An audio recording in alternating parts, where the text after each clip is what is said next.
Coffee talk. Yeah, I know, dorky. Anyway.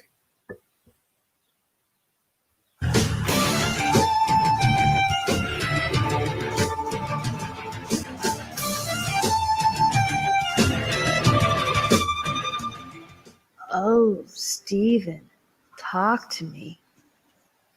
Yes, I will talk to you because you seem really stressed.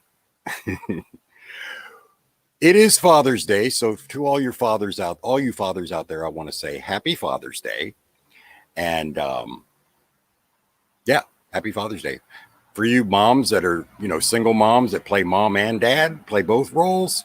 Hey, I understand, and Happy Father's Day to you too.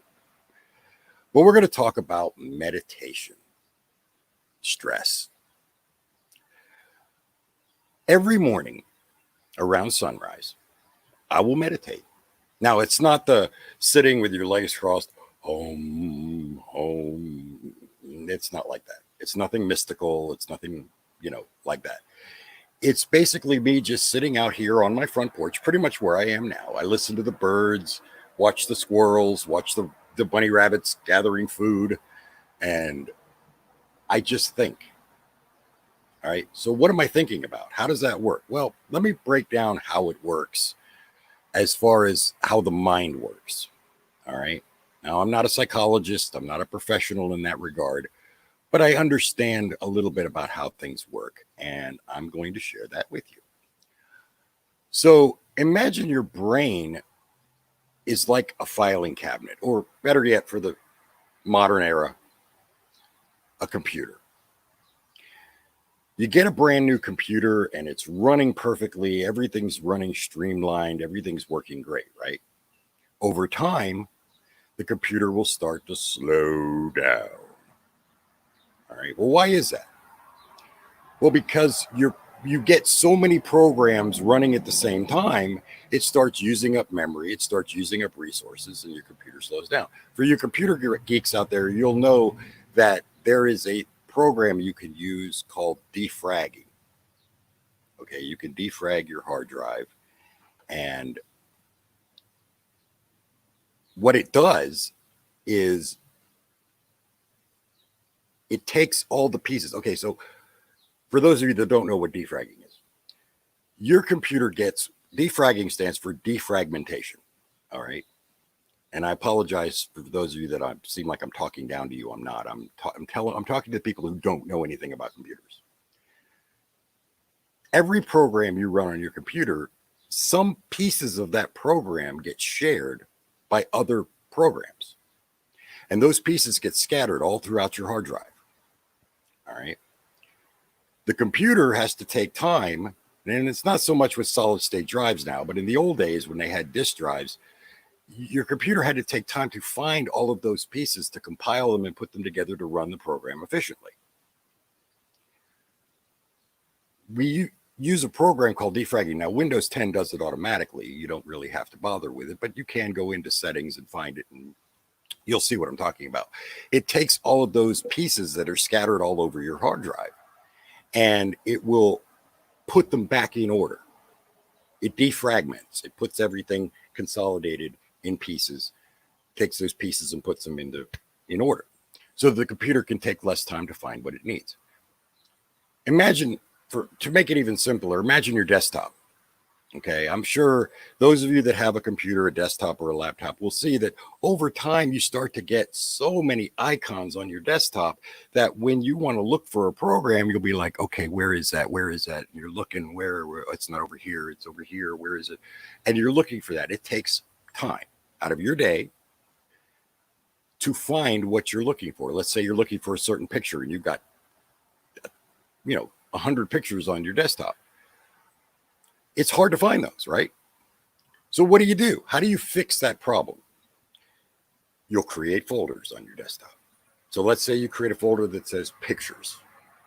You take all of the pictures on your desktop and you drag them over to this folder, and that cleans up your desktop a lot. Then you've got another folder that's shortcuts, and you put all of those in there, or scripts that you're working on, and you put those in there, documents, you put them in there. All of these different things that are scattered all over your desktop are now organized in 3 or 4 folders. So now all you have to do is go to those folders and find what you're looking for, right? Sounds great. Sounds easy, except no, that's not how it works. Because let's say you've got 500 pictures on your computer and you want to find a certain picture of your kid or your mom or you. Now you've got to open up that pictures folder and you've got to scroll and scroll and scroll to find that one picture that you're looking for so that you could share it with your friend on Instagram or Facebook, in Messenger or whatever. So how do you fix that? Well, you go into the pictures folder and you create subfolders. You create folders within a folder. So you'll have a folder that's family, friends, me, sexy pictures. Okay. Nobody should have a dick pic folder, by the way, just saying. But you'll have that. So if you're looking for a sexy, but you want to send somebody a sexy picture of you, you don't have to scroll through 50 million pictures. You just go to that folder that says sexy pics. There it is. You scroll through 10 instead of 500. It's all about organization.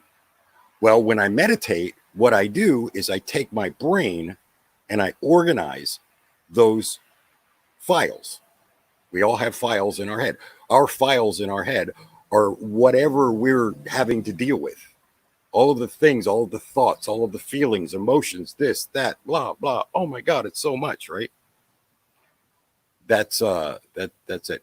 I can't hear you, Sylvia, but if you want me to add you, just send me a comment and I'll get you in if you're already set up for not having your camera. Sylvia may be joining me. She's never done this before, so it may be problematic. I apologize if it's disorganized.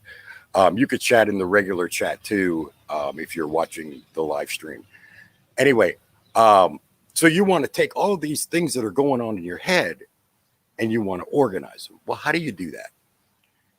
I use meditation. Like I said, every morning I'll sit and I'll think and I'll come up with solutions, prioritize, plan. You know, we have fears and most of our stress is due to two things: fear and uncertainty. All right. And, oh, I had it. See, even I mess. See, sometimes my mind gets jumbled. I've got 50 million things going on in my head. It's fear and uncertainty is the one thing. The other thing that causes us to stress out is lack of organization, lack of focus. Okay, you're being pulled in so many different directions. You don't know what's what. So you want to organize those files in your head. Well, how do you do that? Like I said, you sit and you think. Now, what I do is I will sit and I will take a deep cleansing breath. You know, they say in through the nose, out through the mouth. There's a reason for that. You breathe in through the nose, deep breath, cleansing, breathe out. Now, when you do that, you want to visualize all of the stress, all of the problems, everything going on, just leaving your body through your breath. It's almost a sigh rather than a breath out. So imagine it's like, you're breathing out all that stress. You're clearing your mind. You're just casting it all away. Breathe in. Breathe out. It's almost like I said, a sigh.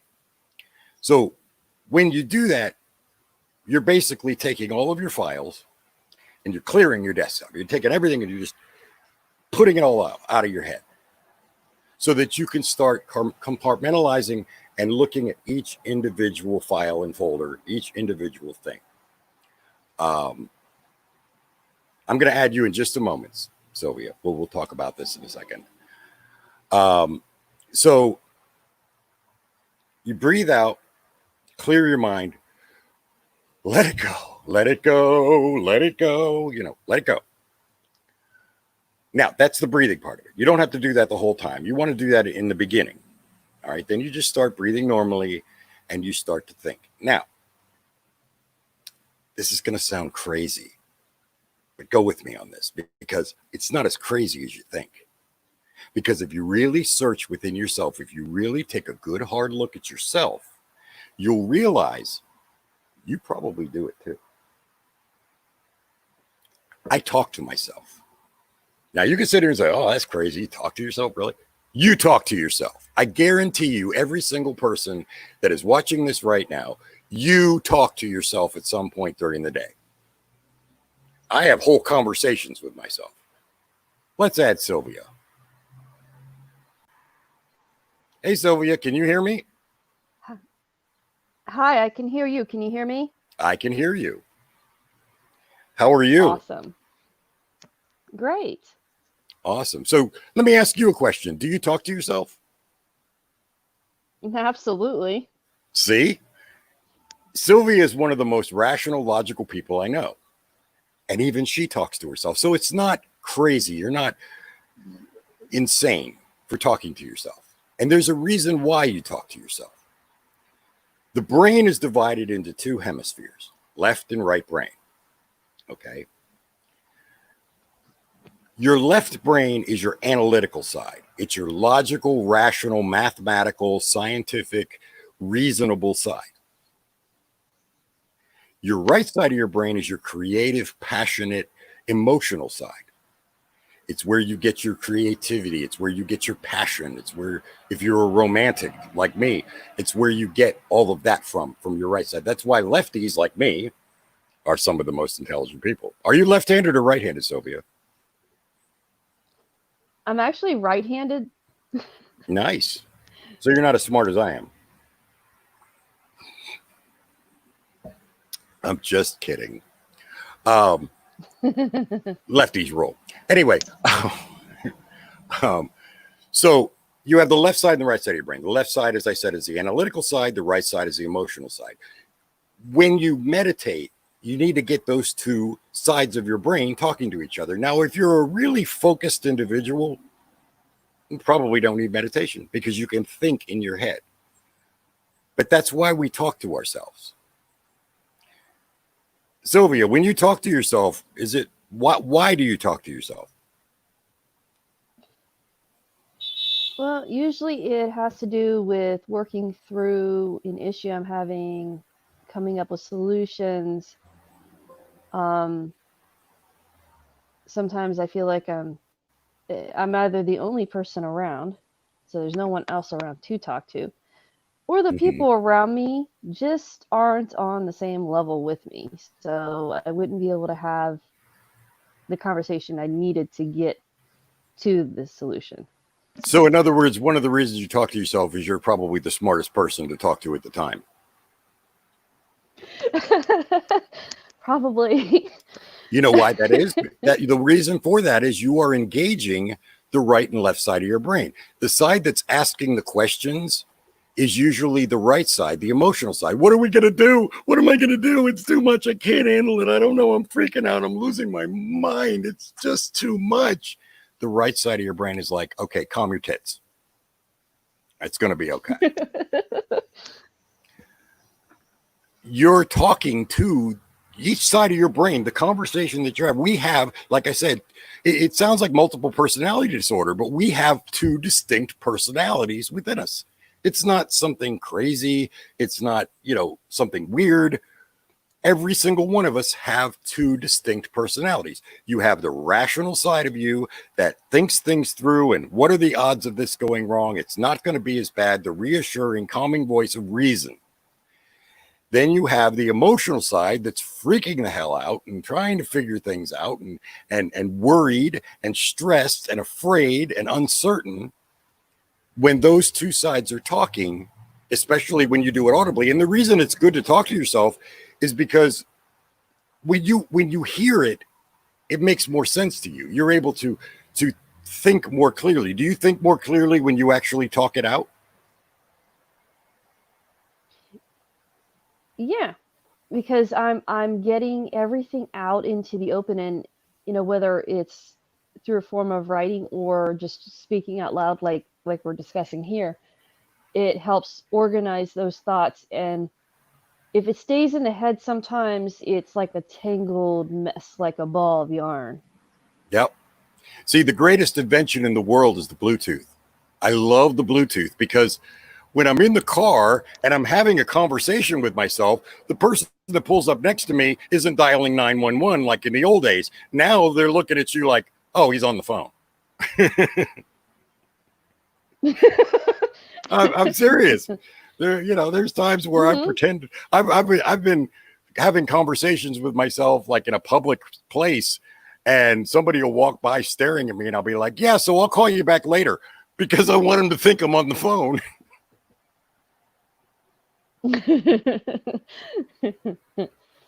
So the greatest invention is the Bluetooth. If you want to have actual conversations with yourself around other people and not have them, call in a straitjacket team, you might want to get a Bluetooth just to fake it. Don't even have it on. Just have a conversation with yourself, but make them think you're on the phone. I've actually had arguments with myself. Like I've lost. That's the messed up thing, is I've lost the argument.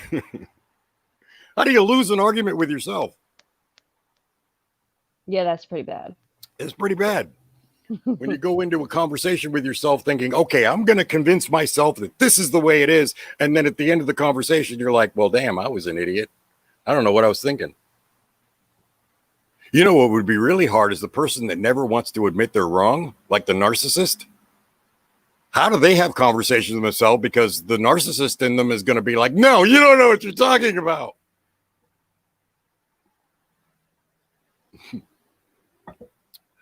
But anyway, so like I said, I will sit there when I'm meditating and have conversations. Well, how does that actually work? What does that look like? Well, let me show you what it looks like. I sit there and I'm like, breathe in, breathe out, calm your mind.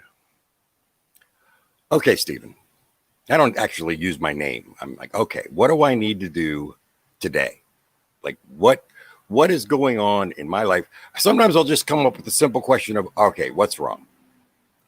The minute I say what's wrong, the emotional right side of my brain will speak up.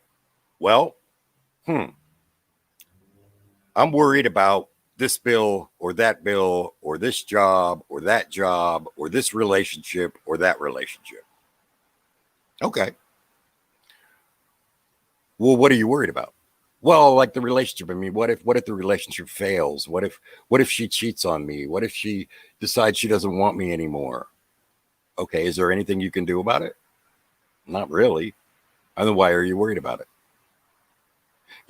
It sounds crazy, but it actually works because you talk it out. You hear yourself. You ever have a conversation, Sylvia, with somebody? No, I'm not even going to ask you that question because I know you've had those conversations with me. There have been a few times when I've had a conversation with Sylvia about a relationship or about this or about that or stressing about my films, and I'm freaking out. And Sylvia will say to me the immortal words, "Are you listening to yourself? Do you hear yourself right now?" That is Sylvia's rational mind, left side, having a conversation with my right side. My right side is freaking out. The left side is like, I don't know what to do. So Sylvia takes on the role of my left side and she's like, Stephen, seriously, shut up. Are you listening to yourself? Do you hear yourself right now? Yeah, I know. So you've all said that to somebody at some point where somebody you're talking to is being completely irrational. And you actually say those words. Are you hearing yourself right now? I mean, are you really going there? Are you really, focused on this? Is this what you're worried about? Because it's stupid. Because their left side is engaged at that point. When you have the conversation with yourself, you're engaging both sides of your brain. And like I said, it's two distinct personalities. What do you think about that, Sylvia? Am I right? I do believe that you're right. Another thing I would add You're to not just it saying that is- because I'm gorgeous. No. Thanks. And I would not do that to you. Okay, go ahead. You were going to say. Anyways, the analytical side is always learning, looking for more information. And this feeds into being willing to read, learn from others, having resources around you that you can, use during the times that you need to work through things. And that all ties in Hmm. to strengthening that analytical and rational side. Okay. Yes. Well, your left side is also very, as far as being analytical, it deals in statistics. A lot of times I'll ask myself in those conversations, okay, I'm worried about this, and this, or just this. So I ask myself, what are the odds that that's going to happen? See, 99% of the things we fear either never happen or it's not as bad as we thought. I mean, have you ever gotten a traffic ticket? Yes. Have you ever, and then you go to court and you're like, oh my God, this is going to be bad. This is going to cost me so much money. And you're freaking out and you're worried about it. And then you get to court and it ends up not being so bad. Okay, the judge threw it out, or the judge dismissed it, or the state dismissed it. You end up paying a smaller fine than you thought. Have you ever had something that you've been afraid of or worried about, and it wasn't, it turned out either not to happen at all or not to be as bad as you thought it was? Yes, definitely. Okay, so that's the difference between the left side and the right side. The right side is the side of your brain that's freaking out, that's worried about bills and this and that. And oh my God, what am I going to do? The left side of your brain is like, calm down. It's going to be okay. What are the odds that they're going to throw you in prison for the rest of your life for running a stop sign? It's not going to happen. Okay. We tend to worry about stuff that we can't control because of uncertainty. We hate uncertainty. Human beings hate uncertainty. I know for myself anyway, I like to know what's going to happen. Now, I'm not talking about a magical crystal ball, or I'm not talking about like, something mystical, but I like to know that this is going to work out the way I hope it is. When you go for a job interview, you want to go in there knowing that, yeah, odds are I'm going to get this job. It's pretty much in the bag. And that increases your confidence. I do the relationship life. You know that, Sylvia. I do the relationship life. And I'm going to be doing more shows soon. I know I keep saying that, but my studio's finished upstairs. I'm ready to go. I'm going to be doing more shows this week. My next show is going to be on infidelity and cheating, what it is, what it isn't, all of that. But I digress. I do the relationship life, and my analytical mind is the one that really pours into that based on experience. We go into situations where we're going into a dating situation. Is this person going to like me? Is this person not going to like me? Is this, and we become uncertain. That uncertainty causes you to lose confidence in yourself. It undermines that confidence. It eats away at it, erodes it. So that when you get in the situation and you're on your first date, you're nervous. Oh, is this person going to think I'm attractive? Is this person going to think I'm funny? And now you're not really being yourself. You can't be all the dynamic, wonderful things that you are because you're so stressed about it and you're so worried about it and you're focused on little details. Is my hair right? Is my beard right? I mean, you don't have a beard, but at least I hope you don't have a beard. I haven't seen you in a while because of COVID, so you may have grown one. I don't know. But no, I'm just kidding. But you worry about, all of these things. A lot of times when we suspect, and like I said, I'm going to do one show on cheating, what cheating is, what cheating isn't. A lot of times I've seen relationships fail because one person thinks the other person's cheating. All of the red flags are there. All of the things that are like, I know this person's cheating on me. I've got a gut feeling. My gut feeling's telling me. That's the right side of your brain. That's the reactive side. There's the reactive side and there's the non-reactive side. The reactive side of your brain is freaking out. And I've seen relationships fail because one person is absolutely convinced the other person is cheating. I know she's cheating on me. I know he's cheating on me. I know it. I just can't prove it, but I know it. And then what does that do? That causes you to start looking at that person differently and being overly critical. Does that make sense? Has that ever happened to you? I've been overcritical. I don't know that I've gone that in the direction of cheating. Um, I'm not going to discount intuition either. I No, think intuition is intuition very is important, just and as it important. is almost a sixth Yeah, sense. But sometimes your it intuition can is. be wrong because it is based on emotion and not fact. You And know, that's we true. have And that's why we it's always, go ahead. I'm sorry. Say that again.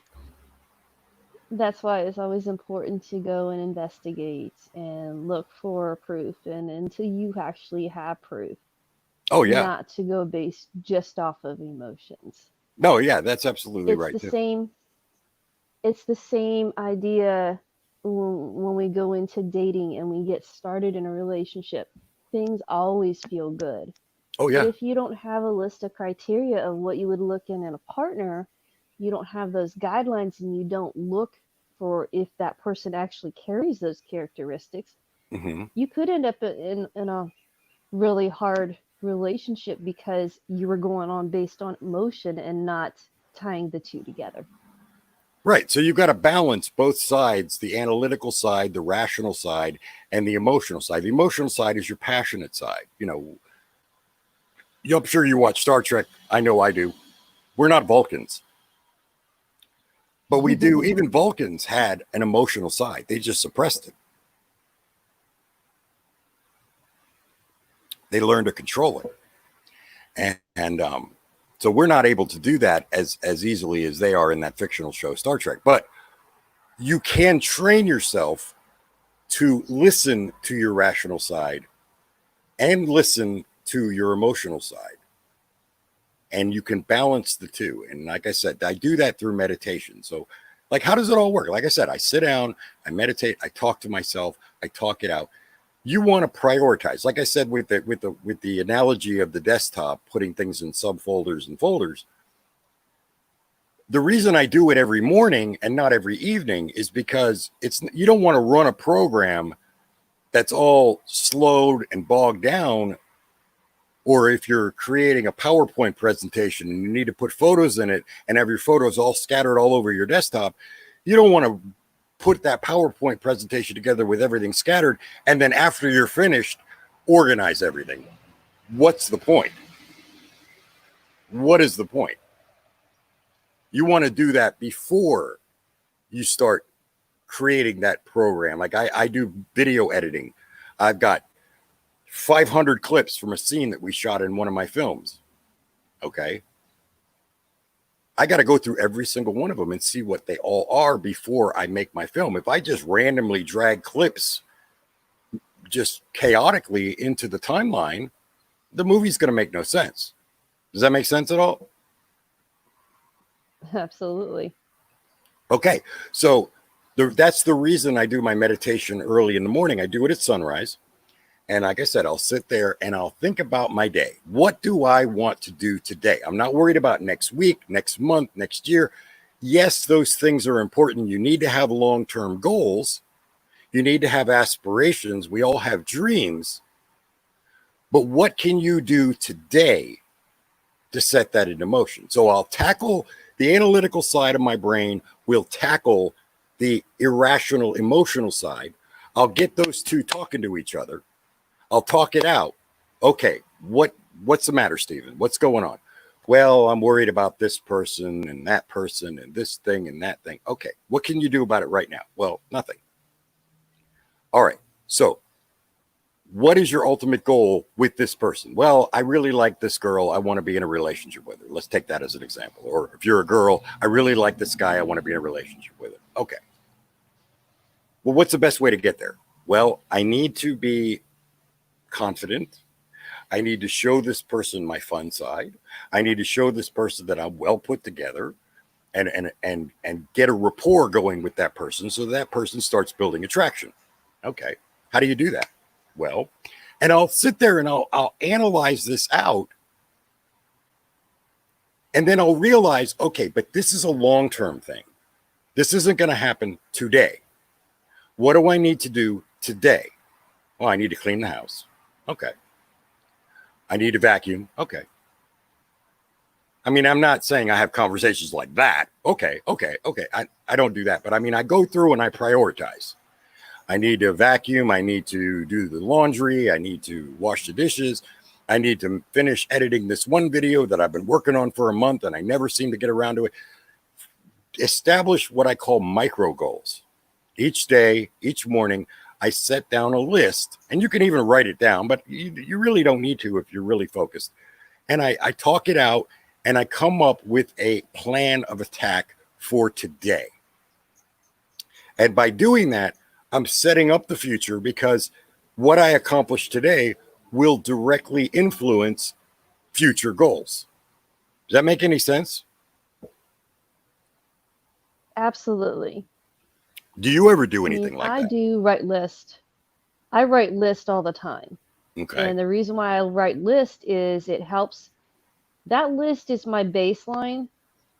And I do realize that there will be things that come up that seem urgent, but aren't necessarily a priority. Do you do pros and And I cons? have to take a look at everything. Absolutely. A lot of pros and cons on a lot of different kinds of decisions. Do you know I that don't make a decision without. do you know that when you do pros and cons, you're actually engaging both hemispheres of your brain?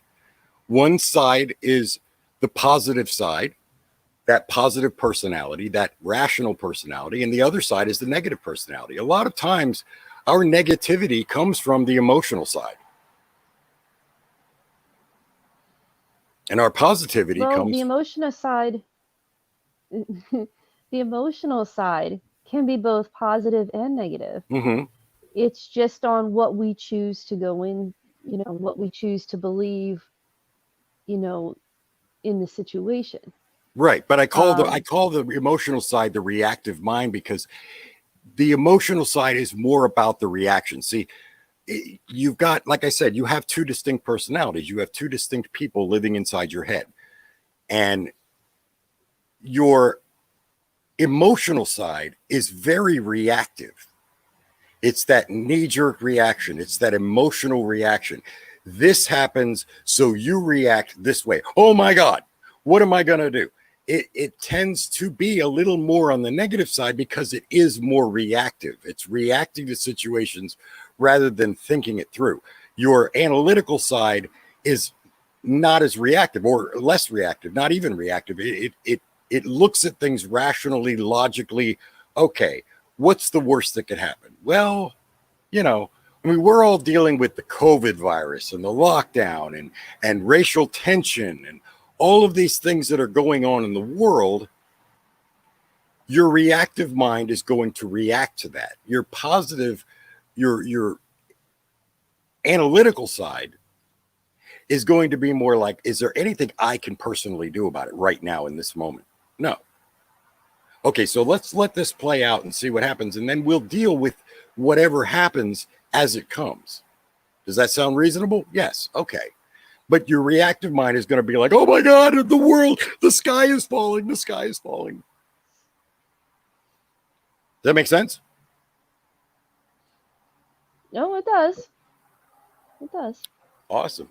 So everybody watching this, if you're having issues, if you're freaking out, if you're, really stressed and you're getting tension headaches and panic attacks and you're freaking out, try defragging your hard drive. Try sitting every morning. You want to do it before everybody wakes up, because you want to be alone.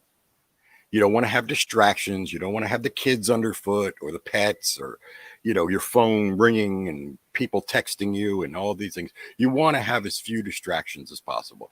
You don't have to do it outside. You could sit on your sofa in the dark, quiet, breathe, have a conversation with yourself, organize your thoughts, think it through, talk it out, and come up with a solution to your problems for that day. Get your files in order for that day. Decide what you want to do, how you want to do it. Take your emotions offline. Rationalize your emotions as much as possible. Say, well, this is something that I'm worried about. I've got a job interview next month and I'm really stressed out about it. That's next month. Worry about that 3 weeks from now. That's not something you need to worry about today. What do I need to worry about today? Micro goals. What do I need to accomplish today? Well, I want to get this done, that done, this done, that done. Okay. How will that lend to your future goals? Well, if I do this, then I'll be able to do this tomorrow. Okay, great. Think it through, calm yourself, rationalize. And I promise you, if you do this every morning, you will feel more relaxed, more at ease, and you'll think clearer. What are your thoughts on that, Sylvia? Absolutely. Um, Again, you're not just saying just that like because you I'm said. gorgeous. Well, don't get me wrong, you're attractive. I That's am. not I it. know I am. I see myself in the mirrors. A lot of times my day gets ruined because I'll pass by a mirror and then I'm stuck and I'm looking at it going, wow, oh my God. Is that for real? Is that really me? No, I'm just kidding. I'm not that vain. But go ahead. You were going to say? So now I don't remember what I was going to say. I know. I have that You effect on distracted women. me. I totally derail their thought process. No, I was asking you, what do you think about, using 50, and it only takes about 15 minutes. It doesn't take that long, 15, 20 minutes out of your morning.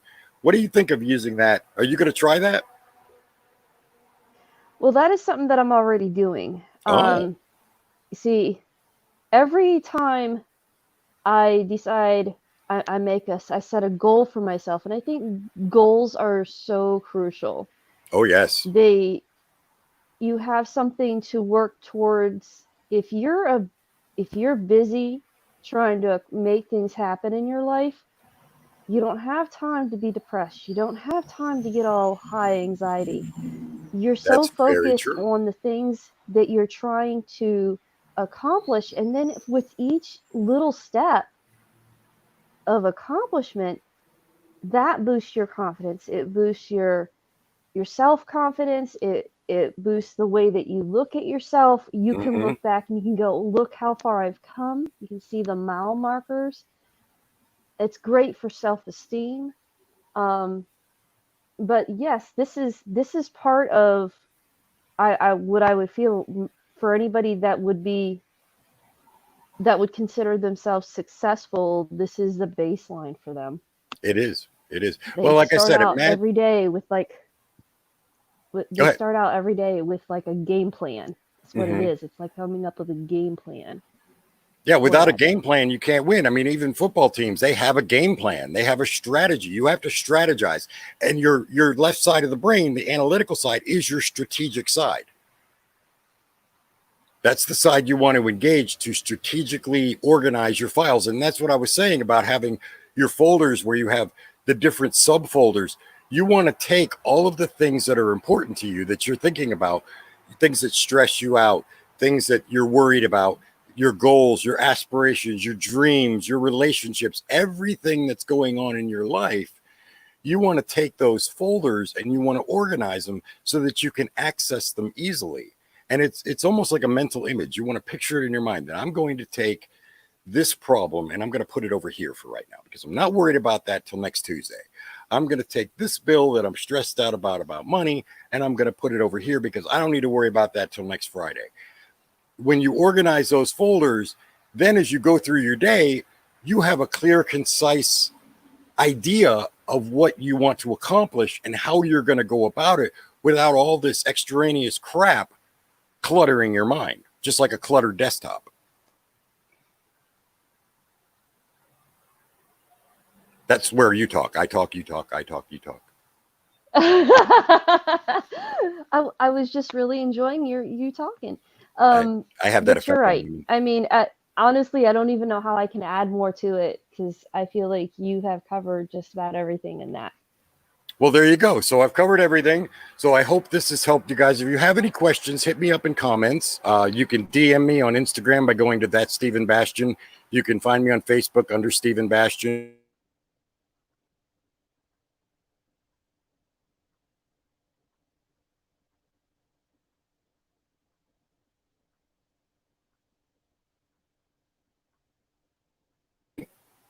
There we go.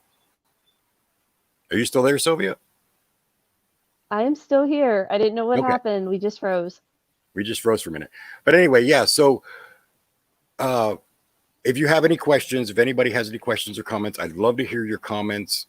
There's not many people watching because it is Father's Day. Happy Father's Day again to everybody. Happy Father's Day to you, Sylvia.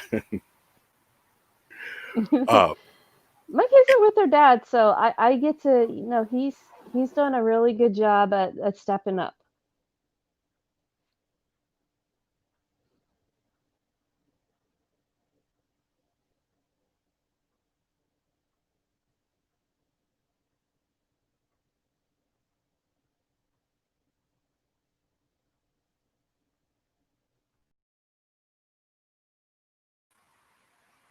am I back?